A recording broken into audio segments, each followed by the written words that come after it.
어, 네네. 일단은 저기 네. 뭐야 트럼프를 국수주의 파퓰리스트인데 원래 이런 경우에는 히틀러에서 보듯이 국내 문제에서 국외로 팽창주의로 나가게 됩니다. 문제는 이제 트럼프가 장기 독재를 하는 거 아니기 때문에 그 임기 3년이 안 남았기 때문에 그 안에 팽창주의로 전환하기는 어렵다는 거죠. 그래서 베네수엘라 이런 데를 할 수가 있겠지만 그런 일반적인 장기 독재의 경우에는 국수주의 파퓰리스트가 가지만 여기에는 이제 해당 안 된다는 거. 그 다음에 트럼프가 아프가니스탄 철군을 결정했고요. 바이든 때 그 실행만 한 거고요. 러우 정쟁, 중동 정쟁 다 아시잖아요. 8개 분쟁했고. 그리고 국방부 장관이 취임하자마자요. 5년간 매년 8%의 국방 예산을 감축하라고 지시를 해서 그게 마련되고 있고요. 그 8,500억 달러 중에 매년 700억 달러를 감소를 하고 있고요. 그 사성 대장을 20%약 10여 명 감축하고 전체 장성부도 10% 감축을 아까 말한 것처럼 세계의 사령부도 지금 통폐합을 하고 있고요. 다만 이제 핵무기 현대화나 미사일 방어, 인도 태평양 사령부 등은 이제 예외이고 동맹에게 군비를 부담시키는 것도 있죠. 글로벌 차원에서는 중러와 긴장을 완화하지만 동아시아는 오히려 저 군비가 증강되고 무력 충돌의 가능성이 높고요. 그래서 대중 견제로 미국의 줄서기를 하면서 한국의 종속이 그 심화되고 있지 않습니까? 아까 유엔사 강화도 얘기했는데 그래서 향후에 주일미군이 지금 전투사령부가 아닙니다. 전투사령부로 그 승격하기로 했고요. 자위대가 우리나라 같은 합참본부가 없습니다. 그래서 자위대 합참본부를 만들었고요. 그래서 향후에 미일사령부를 만들게 되면 한미사령부는 바로 미일사령부에 종속된다. 그래서 글로벌 차원에서는 이 긴장이 완화되는 측면이 있지만 동아시아나 한반도는 그 예외라는 것. 그리고 이제 전쟁이라든가 뭐 국방 문제는 사안별로 그렇지만 전체적인 흐름을 보면은 그런 흐름을 가지고 있다는 겁니다. 네, 이상입니다. 아무튼 그 이 일관돼요. 장성준 박사 시각은 옛날부터. 예. 그 아니 패권을 유지하려면 이 동맹 그렇게 해서 동맹을 유지했잖아요. 그래서 이 대서양 동맹 또 한미일 동맹 또 뭐 각종의 나라들과 개별적인 군사 조약까지 다 체결해서 미국이 그걸 바탕으로 해서 세계 패권을 유지해 왔는데 대서양 동맹이 무너진다는 걸 장천준 박사도 인정하시잖아요. 그러면 대서양 동맹이 그냥 뿌리부터 만들어 놓은 근간인데 그 근간이 무너지는데 어떻게 패권을 유지할 수 있습니까? 두 번째는 조중로의 군사력이 이미 미국을 능가했고 미국 스스로도 그걸 인정했기 때문에 이런 NSS가 나온 거거든요. 그러니까 미국이 단독으로 그런 NSS를 다른 나라와 상관없이 만드는 게 아니고 조중로의 핵 억제력이나 조중로의 군사력이 압도적으로 미국을 인정하는 이 능가하는 수준에 이르렀기 때문에 미국으로서도 어쩔 수 없이 뒤로 물러나는 이런 모습을 취하고 있는 거죠. 그리고 그걸 대표하는 정권이 쓴 거고요. 그래서 바이든 때는 무리하게 그래서 전쟁을 해보려고 했는데 다 실패했고 그래서 이제 트럼프가 당선된 거 아니겠습니까? 그렇게 봤을 때 미국 입장에서 뭐 그렇게 하기 싫겠죠. 그런데 그래서 미국 내부에서는 반대 세력이 많은 거고 트럼프에 대해서. 그래서 어쨌든 트럼프는 어쨌든 현실주의 정책 입장에서 현실주의 정치가잖아요. 그래서 내가 과거 닉슨이 했듯이 얘들도 어쨌든 중국하고 러시아하고 핵강국하고는 타협하고 그리고 소규모의 그런 중남미라든지 신흥국들에 대해서는 약탈 정책을 펴면서 자국에 출출된 경제력 군사력을 복원하려고 하는 거죠. 그런데 그런 과정에서 지혜들이 패권을 다시 회복하려고 하더라도 이미 조중로의 군사력이나 경제력이 이미 아까 뭐 이대경 선생님 잘 말씀하셨듯이 이미 이 미국을 능가하고 있기 때문에 미국은 다시 패권을 회복하고 싶어도 할 수가 없습니다. 그래서 그런 정식의 그 과거 같은 세계의 동맹 체제가 와야 되는 조건 하에서 그런 신냉전 전략을 장기화한다. 글쎄요, 뭐 바이든은 뭐 그럴 수 있겠죠. 바이든 세력이 다시 집권한다면, 바이든 세력이 트럼프를 몰아내고 다시 집권한다면 그럴 수 있다고 봅니다. 그런데 지금의 트럼프 정권 하에서는 오히려 트럼프 일기 때도 그랬고 트럼프 일기 때도 전쟁을 유일하게 전쟁을 시작하지 않은 정권이었고 현재의 트럼프 2기도 전쟁을 어쨌든 끝내려고 하는 모습을 취하고 있지 전쟁을 새로 시작하려고 하지 않습니다. 베네수엘라에 대해서도 침공 위협을 가하고 있지만 실제로 거기 이미 중러의 군사력이 많이 투사되어 있기 때문에 실제로 지금 아직까지 전쟁을 시작하지 못하고 있는 거죠. 그래서 어, 미국 내에 그런 네오콘 세력이나 신자유주의 세력이 여전히 정부 내에 강하게 남아 있어서 여전히 군사적 위기를 일으키고 전쟁을 일으키려고 하는 시도들은 당연히 하고 있고 한국에서도 그러고 있죠. 그러고 한국에서도 그러고 있는데 어쨌든 큰 틀에서 보면 현재 트럼프의 현실주의 정치 노선은 현재 패권을 사실상 현실적으로 인정한 것이다. 패권을 더 이상 할 수 없다라는 것을 패권 유지 정책을 저는 그렇게 봅니다. 그렇게 봤기 때문에 네. 예, 그런 차원에서 이번에 NSS를 바라봐야 되지 않을까. 큰 틀에서 보면 그런 시각이고요. 아까도 뭐 미국 이익을 넘보는 상대국이 지배적 위치를 허용하지 않겠다. 이것을 미국의 패권 유지 정책의 단적인 표현이다. 이렇게 말씀하셨는데 어쨌든 미국을 능가하는 상대국에 나오는 것을 억제하겠다라는 것과 그것이 곧 그 억제한다는 것이 그 패권을 계속 유지하겠다 이렇게 해석하는 건 조금 앞서 나간 건 아닌가 이런 생각이 듭니다. 어쨌든 그래서 전체적으로 보면 신냉전의 장기화라기보다는 현실주의적인 차원에서의 지역 강대국으로서 자기 위상을 정립해 나가려고 하는 것이 현실적인 과정이고 바로 그렇기 때문에 2028년 대선에서 현재 유럽의 지배 세력과 미국 내의 신자유주의 세력들이 어떻게든 트럼프를 무너뜨리려고 엄청나게 지금 공작을 하고 있고 또 그런 차원에서의 시도들을 할 거라고 봅니다. 그래서 미국이 국내 정치가 엄청나게 복잡해질 것이다. 대결과 갈등이 더 심해질 것이다. 이렇게 저는 보여지고 있습니다. 예, 예, 재미나네요. 우리 네. 장창준 교수하고 손정목 동지가 아주 대조적으로 지금 시각이 있는데 맞짱 토론하면 또 재밌겠습니다. 자, 지금 10시 30분인데요. 한 20분 정도 여기 참여하신 분들 여기 많이 들어오셨어요.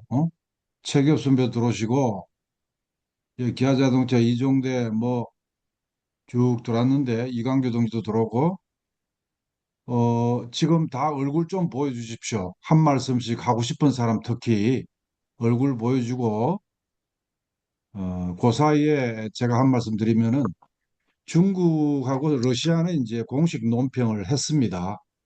중국은 이제 미국의 이제 제1 도련선 억지, 기술 공급망 봉쇄 이 기조를 미국의 장기적인 전략 경쟁으로 해석을 했어요. 그러나 이제 미국 힘이 빠지고 있다는 것을 인정했다고 받아들입니다. 중국은. 그래서 현재 속도로 중국이 달리면은 결국은 미일급 패권은 무너진다고 보는 것 같아요. 그래서 핵심이 이게 레드라인만 수호하고 나머지 공급망 재평이고 뭐고 다 이제 중국이 앞선다고 중국 자신이 얘기를 하는 것 같고 러시아도 이제 크레물린 그 대변인이 여러 차례 기자 질의에 응답을 했는데 서방구 중심, 이 본토 우선에 그리고 동맹국 부담 전가하는 방식의 이 전략에 대해서 나쁘지 않다. 러시아는 유리한 구조적 변화라고 해석을 하고 있어요. 단지 이제 에너지, 제재 구도, 명백히 바이든 시기하고 대러시아 정책은 달라졌잖아요. 러시아를 봉쇄시켜서 러시아를 약화시키고 최종적으로 중국을 먹는다. 이게 미국의 네오콘 전략이었지 않습니까? 그런데 예, 미러 관계가 지금 이제 풀고 있고 중국 관계도 이제 전술적 완충을 할 수밖에 없는 이런 처지에 몰렸다는 것은 미국의 힘이 많이 빠졌다는 것을 말해주고 있고 단지 이제 쥐잡듯이 하는 것은 남미입니다. 지금 방금 뉴스 검색하니까 이 해안을 완전 봉쇄했고요. 베네수엘라 해안을. 그것도 원유 이동 이걸 봉쇄해서 중국하고 관계를 차단한다는 거죠. 자, 어쨌든 그리고 북하고 관련도 북쪽은 일체 NSS에 대해서 논평이 지금까지 안 나오고 있습니다. 북한에 대해서 거론 안 한 것에 대해서 두 가지 해석이 있잖아요. 중국을 견제하기 위해서 그동안에 한반도 긴장을 높이고 북을 억제하는 방향으로 했는데 북도 이 전략국가로 반열이 올랐단 말이죠. 조중로뿐만 아니라 북단독으로 우선 미국 본토를 위협하기 때문에 중국 견제하기도 바빠 죽겠는데 북까지 자극할 필요가 뭐가 있냐. 이래가지고 일단은 지금 거론을 전혀 안 한 것 같고 이것 자체가 북미 대화를 가져다 줄 것이라고 또 너무 낙관적으로 펴는 건 옳지 않다고 봅니다. 저는. 그래서 일단은 지금 트럼프가 미국 내부를 빨리 정돈해가지고 그렇게 만나자고 액을 했는데 무응답을 했는데 미사일로 응답을 했지 않습니까? 그래서 빨리 우리 남쪽의 자주의 광장 자주의 열풍이 불어가지고 한미 군사연습이 중단되고 그다음에 침묵함으로써 북핵을 인정하는 뭐 이 정도까지는 가야 되지 않겠나 하는 생각이 듭니다. 지금 최기업 선배님이 하실 말씀이 있나? 음속으로 했습니다. 그 NSS 이 문건의 성격은 선언이고 추상적이라는 걸 좀 강조해드리고 싶고요. 이 NDDA라고 미 국방 그 수권법 전략. 있잖아요. 예, 그건 미국 하원 상원을 동시에 통과돼야 되고 나중에 하원안하고 상원안을 조정해가지고 그 최종적으로 통과시키는 겁니다. 그래서 12월 초에 이게 통과되고 이 NDDA 국방수권법의 그 원칙에 의해서 NSS가 나온 거거든요. 그래서 중요한 것은 NDDA다. 이건 상당히 추상적인 선언이라는 걸 말씀드리고 싶고, 다만 이번 NDDA에서 중요한 점은 뭔거니 그 주한미군 감축을 해서는 안 된다. 그다음에 전시 작전 지휘권을 한국에 넘겨서는 안 되는 게 NTD의 특징은 방향과 예산을 추진하는 거기 때문에 뭔 해서는 안 된다는 걸 여기는 얘기합니다.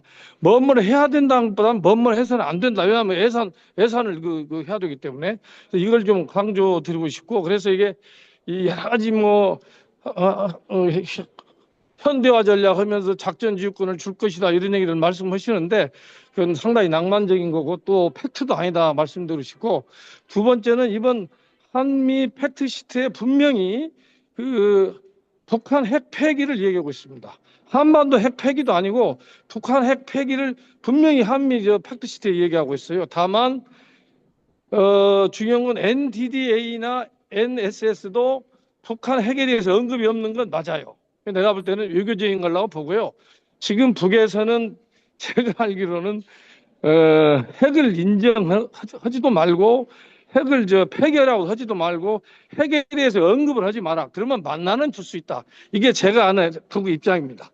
외교적인 거죠, 북도. 그래서 라인은 만들겠다 그 정도는 보는 거고, 정상회담이 될지 안 될지는 점점 두고 봐야 될 텐데 최소한도 한미 군사 훈련은 중단하거나 유보해야 저는 정상회담이 될 거라고 저는 그 확신합니다. 그건 우리 민주 진영은 투쟁이 아니면 나는 안 된다고 보는 거고, 지금 뭐 정동영 장관이 이렇게 싸우고 있는데 뭐 이재명이 말 안 들을 것 같아요. 그래서 저는 기본적으로 어려운 얘기 할 것 없이 미국의 제국주의 본질은 절대 변하지 않는다. 다만 그 제국주의 양상이 자기들의 주체 역량에 따라서 바꾸고 있을 뿐이지 본질은 변하지 않는다. 더더군다나 지금 뭐 유럽에서 미국 안보 동맹이 없어졌다고 그런 것 같은데 지금 나토가 없어졌나요? 나토 사령관이 미국 아닙니까? 조금 더 본질을 보면서 길게 봐야 된다. 우리 손전목 동지도 말씀을 하시던데 트럼프 무너지면 또 민주당이 집권하면 또 어떻게 될지 모르는 거. 그래서 우리는 식민지를 당하고 있는 피식민지 국가 민족 입장에서 중장기적으로 길게 보면서 전략을 세워야 된다. 너무 트럼프 앞으로 임기 얼마 안 남았는데 이걸 중심으로 전략을 세워서는 안 된다는 말을 강조해드리고 싶습니다. 예. 아주 좋은 토론이었습니다. 또 이광규 동지 예. 한 말씀 하려고 지금. 저도 뭐 비슷한 맥락에 좀 말씀을 드리고 싶습니다. 그러니까 NSS 자체는 양면이 다 있는 것 같습니다. 명백히 이 전술적인 퇴각 후퇴에 이어서 전략의 조정과 후퇴 측면이 있고, 동시에 이제 여러 선생님들이 말씀하신 바와 같이 이제 본질은 여전히 존재하고 그것이 뭐 신냉전의 장기화 전략으로 해석될 소지가 또 있다고 생각이 됩니다. 다만 이제 양면이 있는 속에서 저희가 봤을 때는 정세인식을 할 때 강조돼야 될 부분들은 이제 주체의 실천으로 이걸 이제 돌파하는 그런 지점이라고 봐지고요. 그것을 명확히 하기 위한 정세인식이 돼야 되고, 이제 그런 점에서 보면 양면이 있지만 그 중에서 특히 뭐 이렇게 트럼프주의라든가 NS의 성격들을 좀 과도하게 약간 환상을 갖거나 기대하게 되면 우리가 주체가 뭘 해야 될지를 좀 놓치게 되고 이런 소지가 있기 때문에 이제 그 점에서 좀 더 어떤 주체의 실체를 강조하는 맥락에서 경계하면서 들여다보고 뭘 해야 될지 보는 게 맞겠다고 생각이 들고요. 특히 이제 자주연합에서 주관을 했으니 제가 생각했을 때는 이제 손정목 동지 얘기듯이 호기인 건 맞는 것 같습니다. 그러면 호기로 본다라는 건 그건 뭐 저절로 되는 게 아니라 우리가 실천을 통해서 되는 이만큼, 그러면 이제 우리 한국에서 어떻게 그러면 실천을 통해서 담보할 것인지 제가 볼 때는 크게 세 가지 영역이 될 것 같아요. 하나는 이제 관세 협상과 경제 자주화 영역이 있고, 그 다음에 이제 좀 동아시아 안보구도 대편이라든가 긴장과 관련된 대응 영역이 있고, 그 다음에 남북 관계 영역이 있을 것 같아요. 그래서 이런 분야를 좀 더 구체적으로 확정하고 거기에 각각에 따른 대응 방향을 좀 정해서 실질적인 이제 실천으로 요 손정목 동지에게도 호기로 표현했던 지점들을 우리가 돌파할 수 있는 계획 수립이 좀 더 논의됐으면 좋겠다. 이렇게 좀 생각이 듭니다. 이상입니다. 최근에 12월 9일부터 11일까지 북한 중앙위원회 전원회의 확대 회의가 있었어요. 거기에서 몇 가지 중요한 메시지가 있었는데 우선 제조업 생산량이 목표 초과 달성했다. 이런 표현이 있고 그 다음에 이제 알곡 수확량이 증가했다. 이런 표현이 있고 그 다음에 이제 탄광 지역 농촌 개발 이런 거를 1년에 20군데씩 정해가 10년 안에 200개 시군을 발전시켜서 도농 간의 균형을 맞추는 이 복지 전략, 사회 전략을 지금 강조를 했습니다. 그랬는데 요번에 역시 이제 미국, 한국에 대해서는 한마디도 없었어요.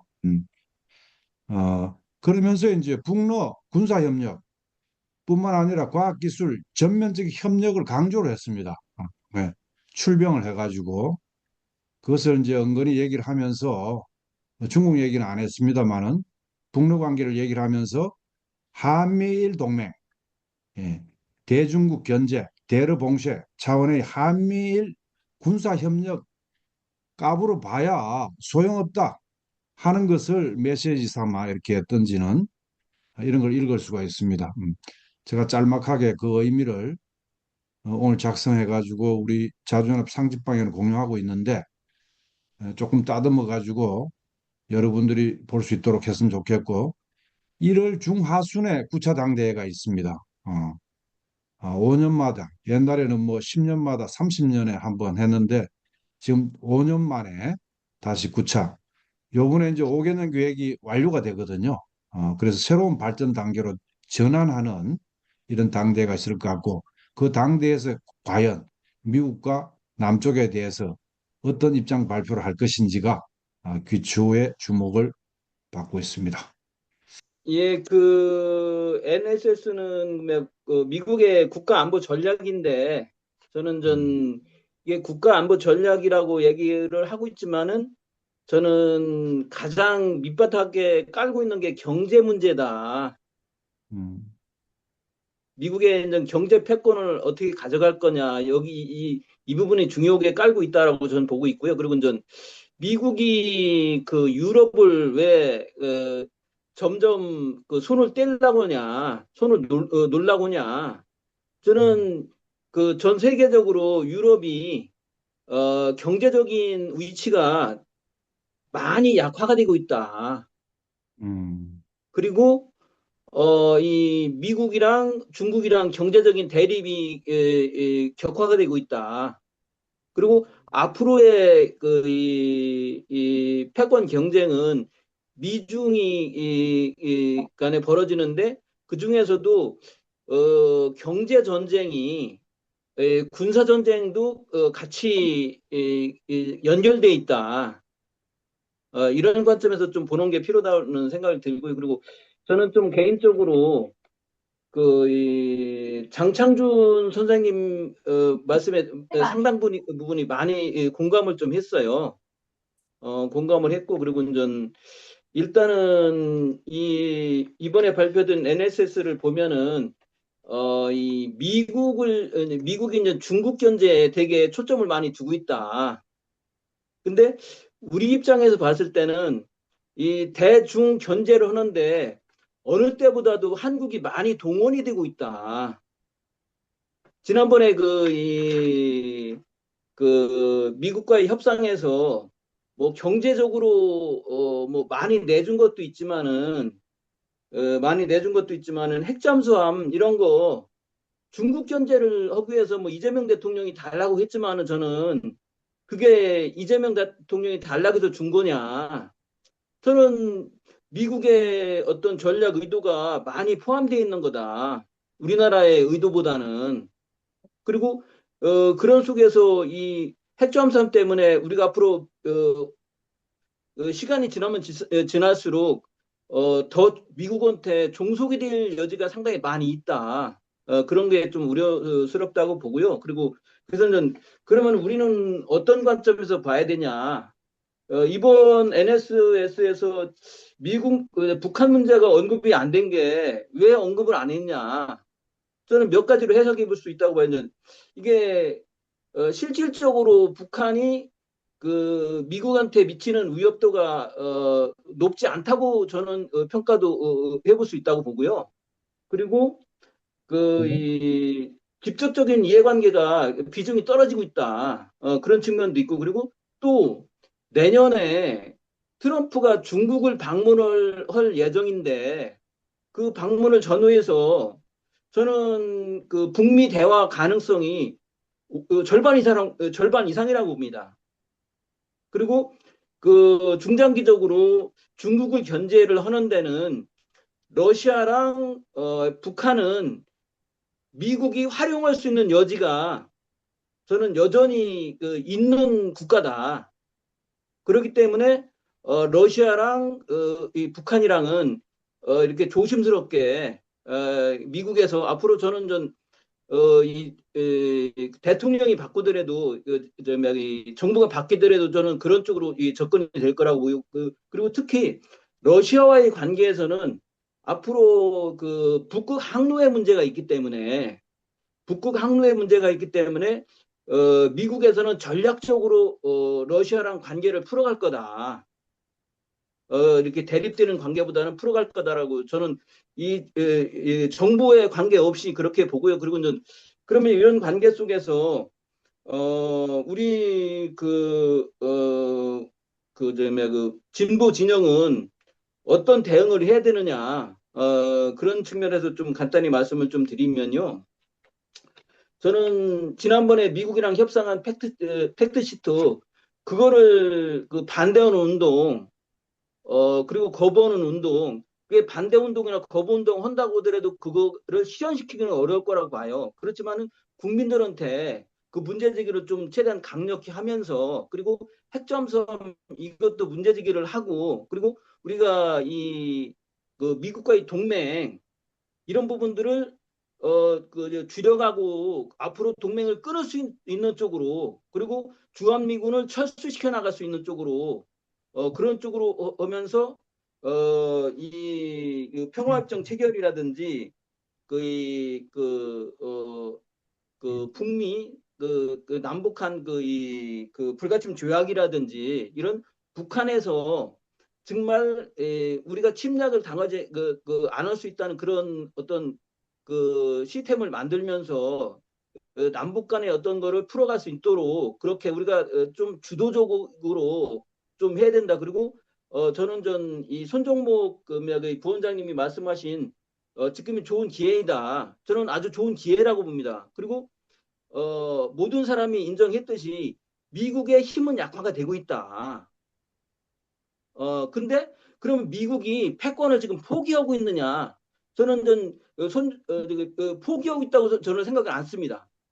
지금 현재 미국이 힘이 약화는 되고 있지만은 유지하고 강화하고 확대시키기 위해서 발버둥을 치고 있다. 그리고 그 발버둥을 치는데 대신 선택적 개입이랑 미국 중심의 이익의 극대화를 노리기 위해서 트럼프가 발버둥을 치고 있다. 좀 그런 측면을 좀 정확히 봐야 된다고 보고요. 그래서 우리는 앞으로 경제적으로는 저는 중국은 자꾸 커가고 미국은 자꾸 약화될 거기 때문에 중국과의 관계, 러시아의 관계 이런 부분들을 잘 균형 있게 애교를 펴나갈 수 있고 우리가 자주 통일의 길로 가려면은 동맹 관계는 자꾸 느슨하게 하면서 미국이랑 동맹 관계를 끊어야 된다. 그리고 주한미군은 철수의 길로 가야 되고 그리고 평화협정, 불가침 조약 이런 쪽으로 가는 방향으로 내년에는 운동을 좀 전개를 해야 되지 않나 그런 좀 제안을 드리고 싶습니다. 이상입니다. 예, 저는 특별히 뭐 더 할 얘기 없고요. 음. 하면 되죠? 그래서 내년 봄에 북미 정상회담이 될 것 같아요, 안 될 것 같아요? 뭐 저는 안 된다고 봅니다, 저는요.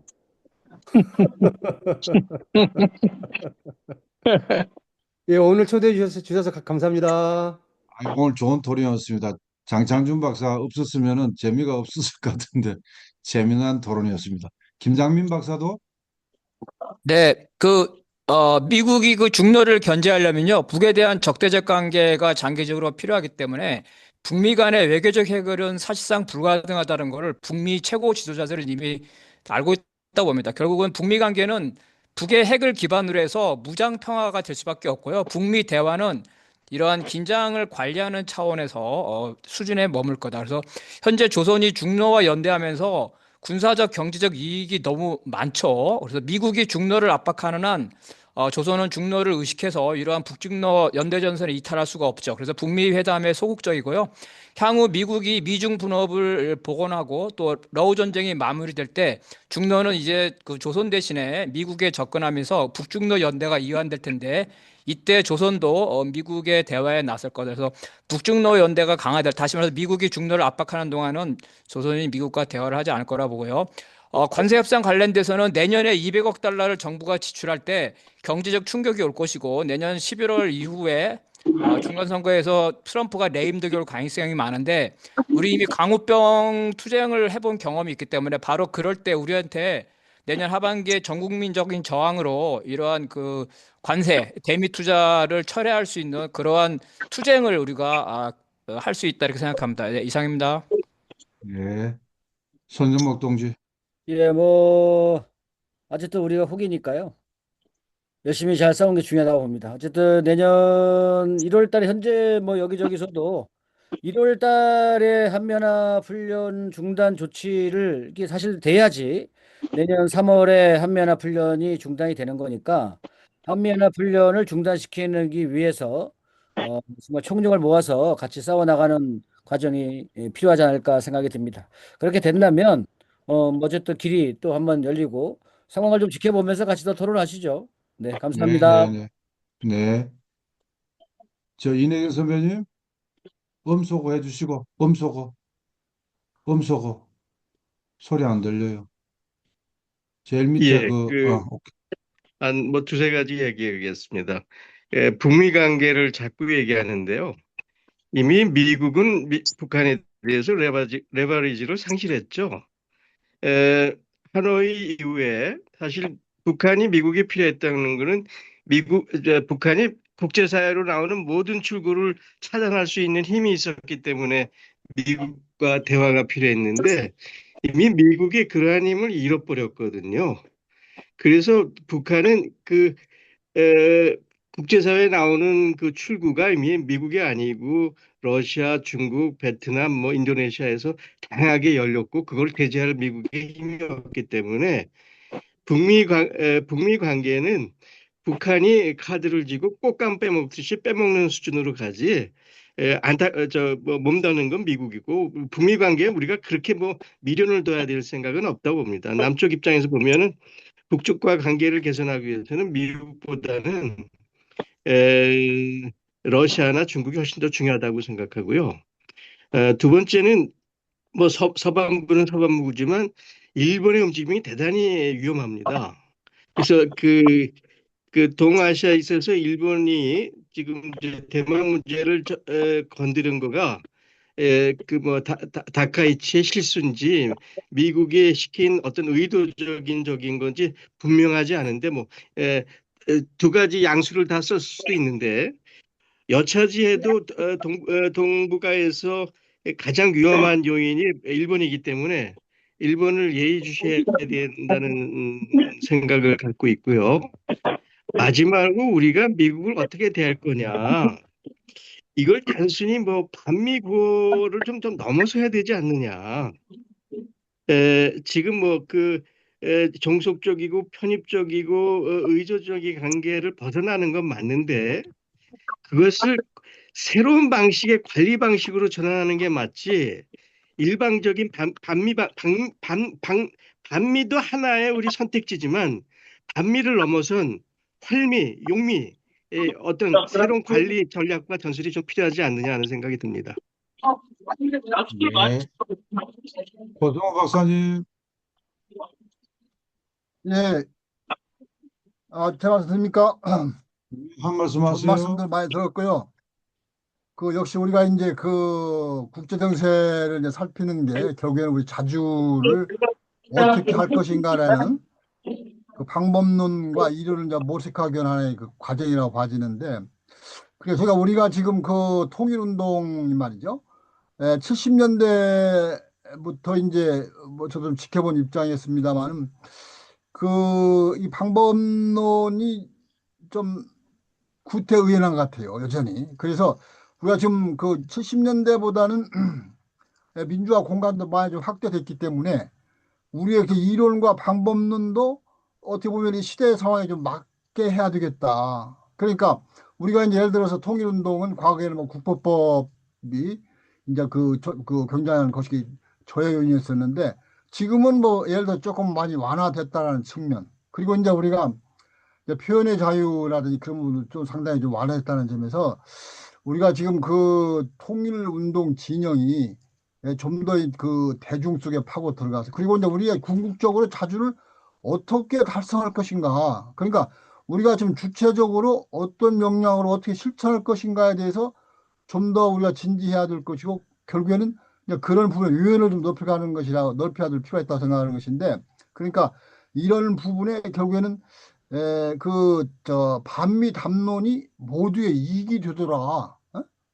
지금 반미 담론은 국법법 저축소한다. 우리는 그런 식으로 해가지고 지금 각인이 돼 있는데 우리가 지금 미국이 3,500억 달러를 강탈해 간다 이런 거에 대해서 어떻게 보면은 국내 학계라든지 그다음에 언론 정가가 보면은 아주 제가 보면은 비정상적인 그런 부분. 근데 이제 결국에는 그런 부분이 결국 우리가 어려워지면은 다 누군가 들고 일어날 것이다. 그래서 우리 통일운동 진영도 한미 동맹이 얼마나 지금 우리한테 역기능적인 측면이 심각한 것인가. 우리가 앞으로 얘기를 더 해야 되겠습니다만은 그래서 이런 부분에 과연 어떻게 우리가 돌파를 하고 목적을 달성할 것인가 이런 부분에 좀 앞으로 좀 더 계속 같이 의견을 나눴으면 좋겠다 이 말씀을 드리겠습니다. 예, 감사합니다. 실천에 좀 나오셨으면 좋겠어요, 모두들. 그리고 온오프라인 실천 방안도 다양합니다. 특히 네. 트럼프가 우리를 엄청 도와주고 있습니다. 바로 생존권을 박탈하기 때문입니다. 국내 산업 공동화에다가 청년 실업이 넘쳐나는 이걸 확실히 더 촉진시키고 이제는 노후 대책 기금인 국민연금까지도 환율 방어에 때려박겠다고 얘기를 하는데 지금까지는 수익을 얻어서 다행이지 환율 불안한 상태에서 노후 자금을 탕진하면은 엄청난 재앙이 옵니다. 그래서 이재명 정권도 결코 성공할 수 없기 때문에 근데 문제는 이재명 정권 임기 초기라 가지고 너무 많이 봐주는 바람에 이 제2의 을사늑약 같은 걸 가지고 선방했다, 대안이 있느냐 이렇게 얘기를 하고 있어서 이 광화문에 1,000명씩밖에 안 나옵니다. 10만 명씩 나와야 되는데 광화문에 10만 명만 나오면 해결된다고 봅니다. 이재명도 힘을 얻어서 치고 나갈 수 있고 우리가 전략적 지렛대가 없는 게 아니고 그래서 이제는 말하고 이렇게 하는 게 아니라 실천 행동에 나섰으면 좋겠다 이렇게 싶고 그리고 트럼프가 우리를 어마어마하게 지금 괴롭히는 상태에서 반미 안 하고 용미한다 여러 가지 얘기가 있는데 꼭 반미 안 해도 좋습니다. 탈미해도 좋고 어쨌든 미국으로 벗어나야 산다. 근데 제가 요즘 고민하는 거는 우리 운동권 진보 진영이 이 경험이 없어서 그런가 정보와 정책이 부족해가지고 구체적인 시장과 기술과 원료와 자본 모든 면에서 경제적인 대책 이 대안을 만들어 가지고 국민들을 설득시켜야 되는데 그게 좀 부족합니다. 확실히 부족해서 지금 주변에 이 경제학자들도 극히 손꼽을 정도로 적고 이래서 주변에 전문가들 활동가들 모여가지고 많은 토론을 해서 국민을 설득할 수 있는 경제적 대안 이를 실현하기 위한 자주 균형 외교의 대안 그리고 남북 평화 협력 경제 안보를 다 잡을 수 있는 이런 히든 카드 이런 것들을 많이 논의했으면 좋겠습니다. 후속 앞으로 계속 토론을 하도록 하고 오늘은 여기서 마치는 게 어떨까 싶습니다. 특별히 하실 네. 말씀 있습니까? 자, 수고하셨습니다. 그러면 지금 11시 넘었는데 안녕히 주무십시오. 네.